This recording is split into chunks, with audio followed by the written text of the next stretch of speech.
নমস্কার বন্ধুরা, আজকে আবারও হাজির হলাম নতুন একটি রেসিপি নিয়ে। আজকের রেসিপিটা ডিম আর আলু দিয়ে বানানো। চলো দেখা যাক কী কী করা যায়। প্রথমে একটা বাটি নিয়ে নিয়েছি, তার মধ্যে ডিম দুটো ভেঙে নেব। প্রথমে একটা ডিম ভেঙে নিলাম, এবার আরেকটা ডিমও ভেঙে নেব। আর এর সাথে দিয়ে দেব আলু। দুটো ডিমের সাথে একটা বড় সাইজের আলু দিয়ে দেব। আলুটা আমি আগে থেকে সিদ্ধ করে নিয়েছি, তারপর খোসা ছাড়িয়ে নিয়েছি।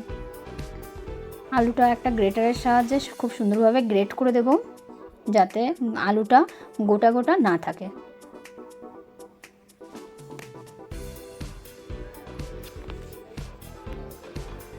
আমার আলুটা গ্রেট করা হয়ে গেছে।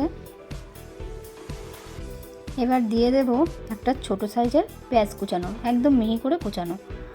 আর দিয়ে দেব দুটো কাঁচা লঙ্কা কুচানো। আর স্বাদ মতো লবণটা একটু বেশি দিতে হবে, যেহেতু আলু আছে তার জন্য। এবার দিয়ে দেবো গোলমরিচের গুঁড়ো অল্প, হলুদ গুঁড়ো দিয়ে দেবো,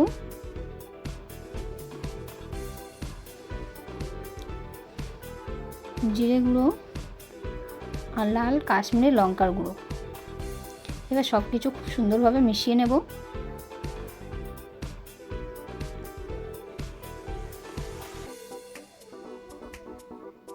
এটা যত ফ্যাটানো হবে তত খুব সুন্দর ফুলবে, যেহেতু এতে ডিম দেওয়া আছে।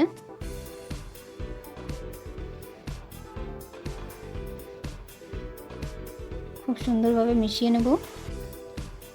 আমার এখানে মেশানো হয়ে গেছে।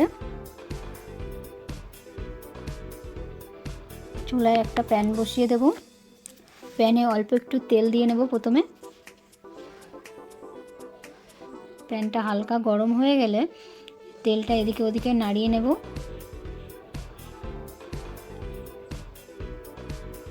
তেলটা ভালোই গরম হয়ে গেছে। এই পর্যায়ে আমি ঢেলে দেব ডিমটা।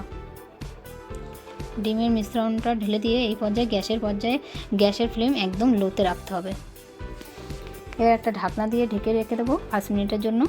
দেখো আমার পেছন সাইডটা ভাজা হয়ে গেছে। একটা প্যাচুলা দিয়ে দেখিয়ে দিই, পুরো ডিমটা ছেড়ে দিয়েছে। এবার আমি উল্টে নেব। আজকে অন্যভাবেই উল্টাবো। প্রথমে একটা প্লেট উপরে দিয়ে তারপর উল্টে নেব, তাহলে ডিমটা আর ভাঙবে না, আর দেখতে খুব সুন্দর লাগবে। আর উল্টো দিকে দিয়ে দিলাম, দিয়ে আবার একটু তেল দিয়ে দেব। আর একটু তেল দিয়ে দিলাম ওই পাশটা ভালো করে ভাজার জন্য।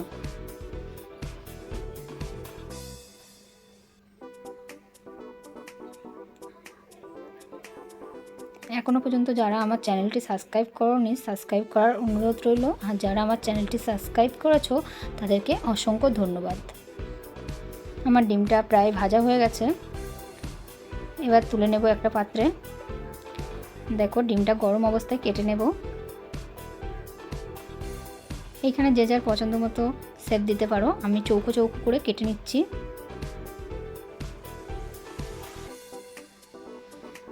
এটা আমাদের বানানো হয়ে গেল ডিমের ধোকলা। দেখো কত সুন্দর হয়েছে, যেহেতু এখনও গরম, ধোয়া উঠছে দেখতে পাচ্ছ। দেখো একবার হলেও বাড়িতে এটা তৈরি করে দেখবে, খুব সুন্দর খেতে এবং বানাতেও খুব সহজ, একদম কম উপকরণে। প্রত্যেক দিন একঘেয়ে ডিম খেতে কে বা চায়? একটু অন্য ধরনের করলে নিজেদেরও ভালো লাগে আর বাচ্চারাও খেতে খুব পছন্দ করে। এবার প্রথমে একটা কড়াই বসিয়ে নেব, তার মধ্যে কিছুটা পরিমাণে তেল দিয়ে দেব। তেলটা হালকা গরম হয়ে গেলে এর মধ্যে দিয়ে দেব 1 চামচ মতো জিরে, গোটা জিরে। আর কয়েকটা দিয়ে দেব চিনিটা দিলে কালারটা খুব সুন্দর হয়। আর দিয়ে দেব কয়েকটা গোটা গরম মশলা। আর দিয়ে দেব ছোট ছোট করে কেটে রাখা পেঁয়াজ, আদা রসুন কুচানো। এখানে আমি গ্রেটার দিয়ে গ্রেট করে দিয়েছি আদা আর রসুন।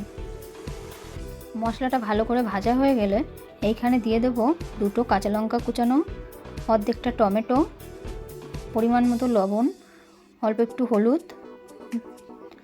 কাশ্মীরি লঙ্কার গুঁড়ো, জিরের গুঁড়ো আর অল্প একটু জল দিয়ে দেবো, যাতে মশলাগুলো পুড়ে না যায়।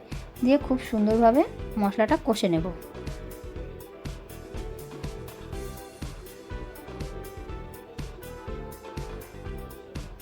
একটু টাইম নিয়ে কষবো। দেখো মশলা থেকে কি সুন্দর তেল ছেড়ে দিয়েছে।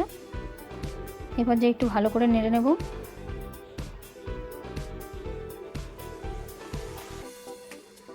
এবার দিয়ে দেবো জল। আমি আগের থেকে জল গরম করে রেখে দিয়েছিলাম, সেই গরম জলটাই আমি এখানে দিয়ে দিলাম।